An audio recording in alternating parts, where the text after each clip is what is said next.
আধ্যাত্মিক, আর একভাবে ধর্মীয়, আবার কবি সাহিত্যিকদের মিলনমেলা। এই 4-5 রকমের অনুষ্ঠানকে যে আজকে এক সূত্রে বেঁধেছেন আমাদের অত্যন্ত শ্রদ্ধা, অত্যন্ত জ্ঞানী মানুষ, যে যাকে বহু বিশেষণে বিশেষায়িত করা যায়। তো অত বিশেষণ বলছি না, আপনারা সবাই তাকে চেনেন। ঈশ্বরদীর গৌরব, ঈশ্বরদীকে সারা বাংলাদেশের মধ্যে মাথা উঁচু করে যিনি দাঁড় করে রেখেছেন, সে আমাদের শ্রদ্ধেয় এস.এম. রাজা ভাই, সমস্যার সভাপতি। আর মঞ্চে যারা উপস্থিত আছেন তারা প্রত্যেকে গুণী মানুষ, প্রত্যেকে তাদের স্ব ক্ষেত্রে উজ্জ্বল নক্ষত্র।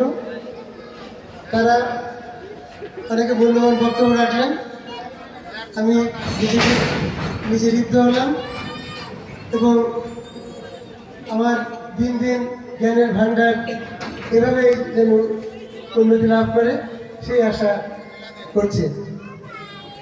কথা হলো যে হযরত খাজা মঈনুদ্দিন চিশতি রহমতুল্লাহ আলাইহি 1147 সালে তখনকার খোরাসান এলাকা, পাকিস্তান, আফগানিস্তান এবং ইরান এরকম একটা জায়গায় জন্মগ্রহণ করেন। তো উনি ছোটবেলা থেকেই অত্যন্ত মেধাবী এবং সেই মেধার আলোকে উনি তার জ্ঞানের ভাণ্ডারকে উজ্জ্বল করেন এবং এক পর্যায়ে উনি আমাদের এই ভূখণ্ডে উনি চলে আসেন।